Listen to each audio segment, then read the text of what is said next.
So welcome everyone to this revision of SAW 250. Before I begin with this revision, I request all of you to give it a like to this video so that it can reach out to more students. Sir, in this revision we are not only going to revise the concepts but also we are going to revise the questions. Yes, all the case study based questions of ICI that we are also going to cover in this revision. So let's begin with Essay 250, Consideration of Laws and Regulations in an Audit of Financial Statements. This board notes are available on our Telegram channel, link is in the description. First of all, who has the responsibility to ensure that the entity that means your client is complying with the laws and regulations? Sir, it is the responsibility of management and TCWG. So what are the policies and procedures that the entity implements for prevention and detection of no clear?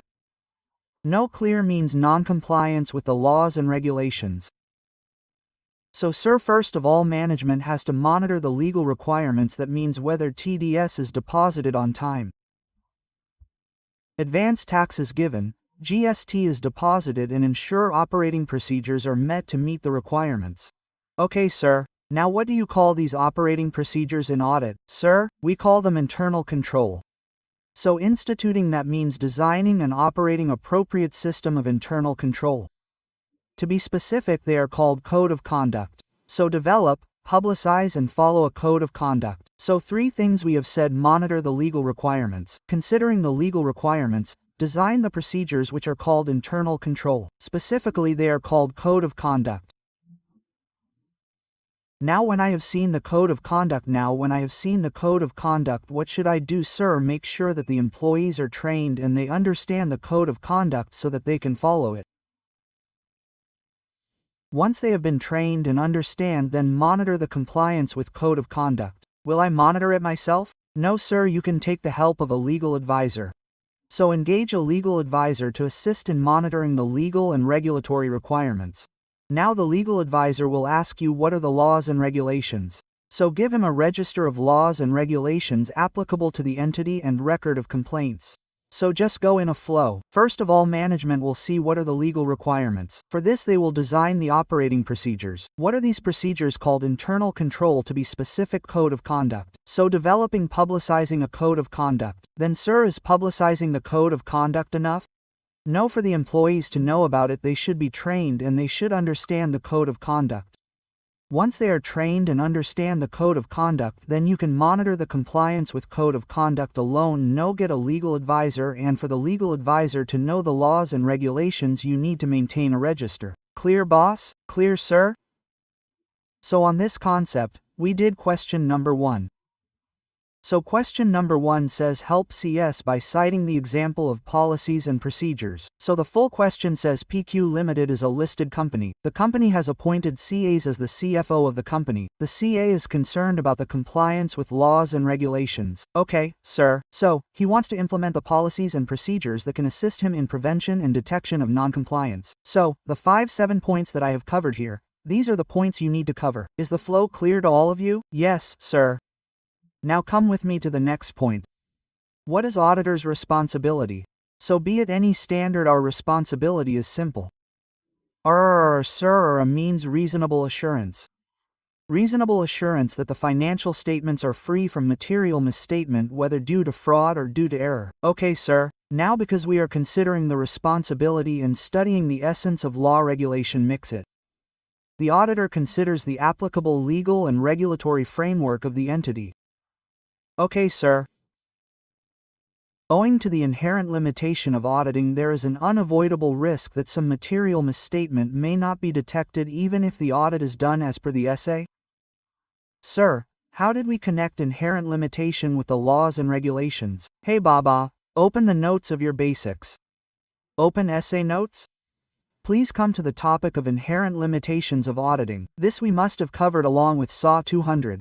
In this I taught you few inherent limitations, and the last inherent limitation was other matters. In the other matters I taught you 4 matters: fraud, which involves senior management and coworkers. Here the material misstatement detection is tough. Second, Related party relationships and transactions. They may not be disclosed, and it is difficult to detect true misstatement. Third one was no clear. Non-compliance with laws and regulations. Again, in this area, detecting a no clear is a very tough job. And lastly, it was material uncertainty related to going concern. There can be future events and conditions that can affect the going concern, so it is difficult to predict true events and conditions.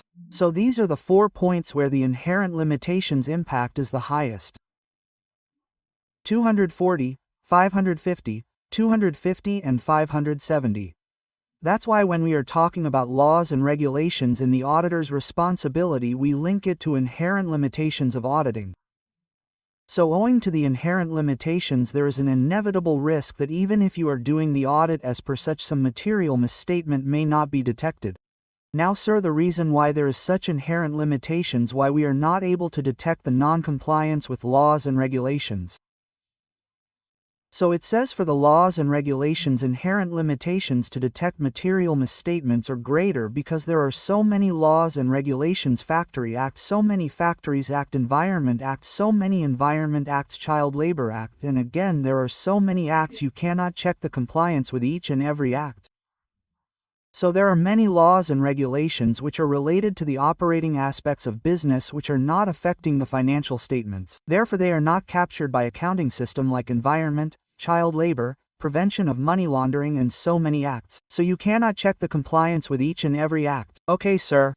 Now think it like this: if management has done any non-compliance, will they show it or hide it? Sir, they will try to hide it. So non-compliance can involve conduct designed to conceal it, designed to hide it, through coercion and fraud. And the last thing, even if we detect it, do you think we have that power to say it is a non-compliance? No, sir, that power to determine whether it is a non-compliance or not, it is the power of the court. So whether an act is a non-compliance, it is decided by the court of law. So these are the 3 things you need to consider. First of all, we cannot determine it because there are so many laws. Even if we try, management will conceal it. And the last point is, even if we find it out, ultimately it is a matter to be decided by the court of law. Ultimately it will be decided by the court of law. So even on these 3 points, if you see your question bank, you will find a question. Sir, which question? I think there is question number 3. Discuss why the potential effects of inherent limitations on auditors' ability to detect material misstatements in essays 200 or greater. So 3 points: many laws and regulations which are related to operating aspects. If there is a non-compliance, management will do the activities to conceal it or hide it. Okay, sir. And lastly, what act is a non-compliance is a matter of legal determination by the court of law. Okay, one more question that we did is in ICI study material. Please focus on the board. You are the auditor of a social media company like Facebook, Instagram, Snapchat, like that. Of late, government has become very strict for these companies, bringing a lot of regulatory legislation to protect the interest of the users. Okay, how will you proceed to verify whether the company is complying with these regulations? So how does the company comply with the regulations? By putting in place systems and procedures. What are the systems and procedures? Called internal controls. Be a specific code of conduct. Train the employees, monitor the compliance. Then, sir, the training wall thing they have given, like sensitizing the employees, and lastly engaging the legal advisors. So these policies and procedures you can verify as an auditor. And lastly, what does the above situation underscore to you as an auditor? That means as an auditor, what can you do? So, it makes us feel that the financial stability of the company can be threatened. Sir, how can the financial stability be threatened? Understand? Most of the social media companies, what do they do with the user's data? Sir, they sell it. If they are not able to sell it, what will happen? Revenue will come down, profitability will come down. So the financial stability will get threatened. Because financial stability will get threatened, management will be under a pressure to do fraud. So, this is a fraud risk factor to be evaluated by the auditor. So, this is a good point, which I feel most of the students can miss out. So please do it properly. That how as an auditor will you deal with the situation? So this situation can affect the financial stability. Put the pressure on the management to do fraud. So this is a fraud risk factor. Good question, very very good question. Now sir, let's do the main thing talk. What is the main thing? Audit procedure. Let's talk about the audit procedure. So before I talk about the audit procedure, please tell me, is everything till here is clear to all of you? Yes, sir. So what audit procedure you do before that? Understand the legal framework of the entity. What are the laws applicable to the entity? So understand the legal and regulatory framework of the entity and the industry and how the entities are complying with that framework. Okay, sir. Now when you are understanding the framework, you will identify two types of laws. Sir, what are the two types of laws? First of all, the laws which have a direct effect on the financial statement. Sir, direct effect means direct effect on the material amounts and disclosures in the financial statement, like tax laws. Do you see TDS in the financial statement? Yes. Advance tax, yes. GST, yes. Labor laws, EPF, payable, gratuity. So everything which comes in the financial statement that has a direct effect on material amounts and disclosures in the financial statement. Now something is having a direct effect. What will you do as an auditor? Sir, we will observe sufficient and appropriate evidence to see whether companies are complying with the tax laws, EPF and gratuity. We can do the challan testing whether TDS, GST and EPF are deposited on time. Okay, sir. Then comes other laws and regulations which are related to operating aspects of the business. For example, environmental laws, child labor, PMLA. Do they come in the financial statement? No, but if you don't comply with the Child Labor Act, if you don't comply with the environmental law, there will be a penalty on the company. And for that penalty you need to see whether proper accounting and disclosure is done. So for other laws and regulations you should just focus on the non-compliance, because non-compliance can affect the financial statement. So for other laws, perform specific procedures to identify non-compliance, because it leads to penalties for which that requires provisions and disclosures in the financial statements. Now, sir, how will we identify the non-compliance? How will we identify the non-compliance? So, for this, you need to do IE means inquiry with the management. Ask the management about the non-compliance, then inspect the correspondence with the regulatory authority. What are the notices the company has got? Okay, sir?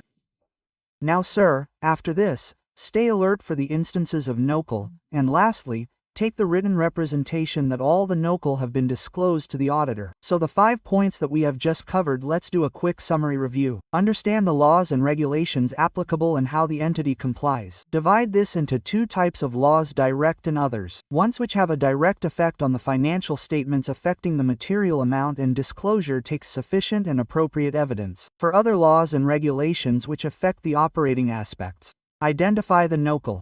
How specific procedures, inquiries and inspections, stay alert for non-compliance, and lastly, written representation that all the NOCL have been disclosed to the auditor. Okay, sir. So till now we have covered what all points. Management responsibility covered. Objective you can just take a read. Auditor's responsibility covered. Two types of losses and regulations covered. Auditor's consideration for compliance with losses and regulations. The 5 procedures also we have covered now.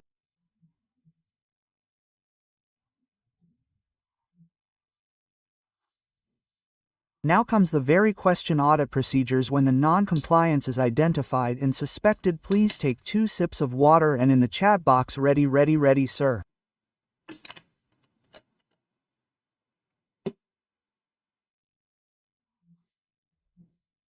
So let's look at the board what it says: audit procedures when non-compliance is identified and suspected.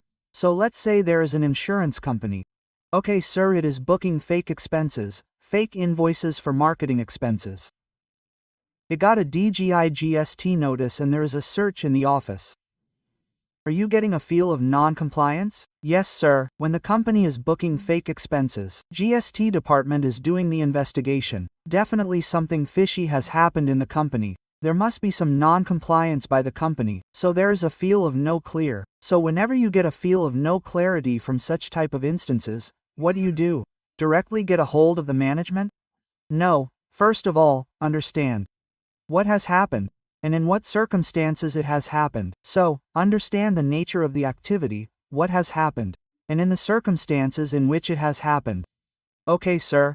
After this, what are you concerned with? Financial statement. So obtain further information to evaluate the possible impact on financial statement. Who will guide you? Discuss with the management and TCWG. Discuss with the management and TCWG. Now if they don't provide the sufficient information and the impact may be material, then you can take legal advice. If the impact is not material, don't take legal advice, it is very costly. So only when the impact may be material, then you go for a legal advice. Now sir, if sufficient information still cannot be obtained, do not modify your opinion. Sir, why should we modify opinion? Hey, you are not sure whether it is material or not. You are saying it may be material. So, before writing modify opinion, write, evaluate the effect of the lack of evidence on the audit opinion. So play diplomatic, play safe. And lastly, evaluate the effect of no clarity on other aspects of audit. Sir, other aspects means if the management is booking fake expenses, it is booking fake invoices. Can I say there is also a feeling of fraud?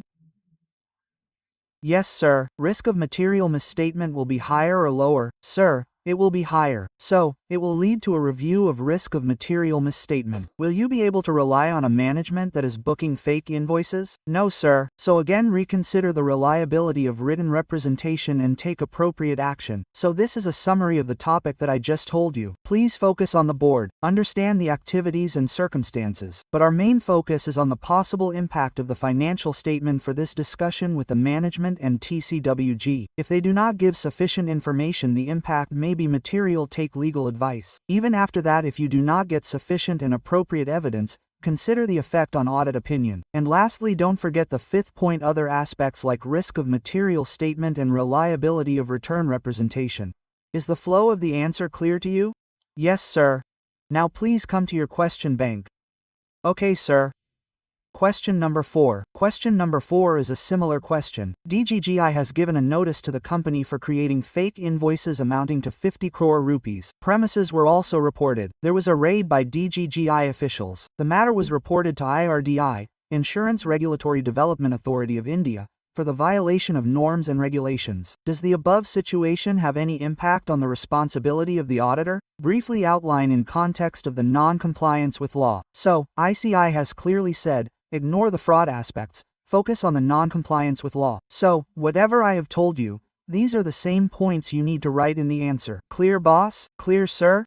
Now Baba, even this part is over now. Now let's talk about the reporting part. It is the easiest. Please look at the board. Whenever you identify any non-compliance, tell it to TCWG. Communicate with TCWG. No clear which comes to auditor's attention other than inconsequential matters. Inconsequential matters means which have very, very small matters. So let's say driving the company's car, someone skipped the red light, there was a 1000 rupees challan. Do you think it is very important? No, sir. Ignore it. So, inconsequential matters should be ignored. If the NOCLAR is intentional and material, tell the TCWG as soon as possible. If the auditor suspects management and TCWG both are involved in the NOCLAR, communicate with the next higher level authority like audit committee and supervisory board. If there is no such authority there, take the legal advice from some lawyer to clear the issue. Sir, reporting the non-compliance in audit report of financial statements, when the NOCLAR has a material effect and it is not adequately reflected in the financial statements. That means you have sufficient and appropriate evidence. Give qualified or adverse opinion depending on whether it is material and pervasive. Okay, sir? If the auditor is precluded from obtaining evidence, that means he does not have evidence. Qualified and disclaimed opinion. If he is unable to determine whether the NOCLAR has been obtained because of the limitations of circumstances, rather than management and TCWG, evaluate the effect on audit opinion as per S705. So this last line, you just need to take a read because even in the line, it is not clear how the NOCLAR has happened. And lastly, sometimes you need to report the NOCLAR to the regulatory authorities like SEBI. So if the auditor identifies and suspects a NOCLAR, then there is a responsibility to report to the party's outside entity like regulatory authorities. So this reporting part, you just need to take a read, nothing else to be done. Okay, sir. Lastly, you talk about the documentation. The documentation part can be asked in an MCQ whenever you identify and suspect a no-CLAR. Both cases identify a no-CLAR and suspect a no-CLAR. Then, sir, what to document discussion with the management and TCWG along with the other party's outside entity. So this is what is covered in your study material. I am just covering an extra topic for your safety. Sir, what is this extra topic? Indicators of NOCL. So there are several indicators of NOCL. You can take a quick read. I am covering 5 of them in case a direct question is asked in the exam. So, How do you identify non-compliance has happened in the company? Sir, we see a news in the television. So, there is a person who comes in the television, see everyone, the company has done a fraud. So there is an adverse media comment. What was going on in the television? Investigation against the company by the government authority. And there might be fines and penalties paid by the company. Okay, sir. Now, sir, investigation was going on against us agents. So the agent Walla point was agent is taking the fees which is more than the market rate. Then sir agent has taken the fees in bank and cash. So the next point was cash payment. If the company is making lot of cash payment, it is an indicator of non-compliance. Now after taking the cash payment, agent set in a ship and went to the tax haven. The ship Walla point was legal and retainership fees. If the company is paying legal and retainership fees, it is an indicator of non-compliance. And the last point is tax haven. If the company is doing transactions with the entity that is registered in tax haven, that means it is trying to evade the taxes. Again, it is an indicator of no clarity. So these are the 6 points that you need to cover. Adverse media comments, investigations by the government authorities, and payment of fines and penalties. Payment to the agent's fees which is more than the market rate, cash payments by the company and bearer check payments by the company. Payment towards legal and retainership fees and transactions with the entities registered in tax haven. So I think these 6 points should be more than enough. Okay, sir. Talking about the question bank, I think we are just left with only question number 5. Sir, what does the question number 5 talk about? Let's do this question. It says, while verifying the wage records of the company, CA Anand found that the maximum of the labor employed in the plant it was child labor. He questioned the management about the same, and management said that looking for compliance of such law is outside the scope of audit. So please tell me, checking the compliance with child labor, is it a part of audit or not, sir? If there is a non-compliance with the child labor, no, it can lead to penalties. It can lead to fine, and for that company may have to create the provision in the financial statement. So yes, it is a part of the scope of audit. Give the comments with respect to such situation. So all you need to do is explain the auditor's responsibility, that for the laws and regulations which have direct effect we need to take sufficient and appropriate evidence. For the other laws which are related to operating aspects, for there is no clear which has an impact on the financial statements. Again, we need to consider that. Then sir, you need to write that the management reply is not valid. If there is a penalty, it should be properly disclosed in the financial statements. If it is not disclosed and the impact is material, give a qualified or adverse opinion. So these are the basic points which should be a part of your answer. So first of all, talk about auditor responsibility, that the auditor is not responsible for preventing the non-compliance. Plus, he cannot detect the non-compliance, but he is responsible for taking a reasonable assurance that he has considered the legal and regulatory framework for the compliance with the losses which have a direct effect. He needs to take sufficient and appropriate evidence. For other laws which are related to operating aspects of the business, his responsibility is limited to do the specific procedure to identify the non-compliance. So write about the 2 types of laws and the responsibility. Then write the facts of the case and say that the reply of the management is not acceptable. There ensure that if any penal provisions are there, they are duly disclosed by the company. Okay, sir, if the auditor concludes that the non-compliance has a material effect and it is not reflected in the financial statements, then you can give a qualified and adverse opinion as on such 705. So this small summary that I have given you, I hope it is fine. Just talk about the auditor's responsibility for the 2 types of laws. Management reply not valid. If there is a penalty, it should be disclosed, but if it is not disclosed, and the impact may be material, give a qualified and adverse opinion. Okay, sir. So I think with this all the types of questions are done. Question 6 is a direct question, indicators of no Clark. This we have already covered. And or all concepts, all questions done. So if you ask me a quick summary of this chapter, the main topics that you need to focus on is management's responsibility. That is the policies and procedures to prevent and detect the non-compliance with laws and regulations. This topic is very important. 5 marker questions can come. Second topic, which is very important, is why there are inherited limitations for laws and regulations. These 3 points you need to cover. Okay, sir. Third topic, which I feel is very important, is the 5 types of procedures to be done. Fourth topic, audit procedures when non-compliance is identified, suspected. This is very important. I think the 4-5 topics you need to do very properly. Other topics you can just take a read from the exam point of view. Okay, sir. Thank you so much. If this video was useful, do give it a like. Let me know in the comments, how was your experience? And yes, stay subscribed to the channel for more such videos. Keep going.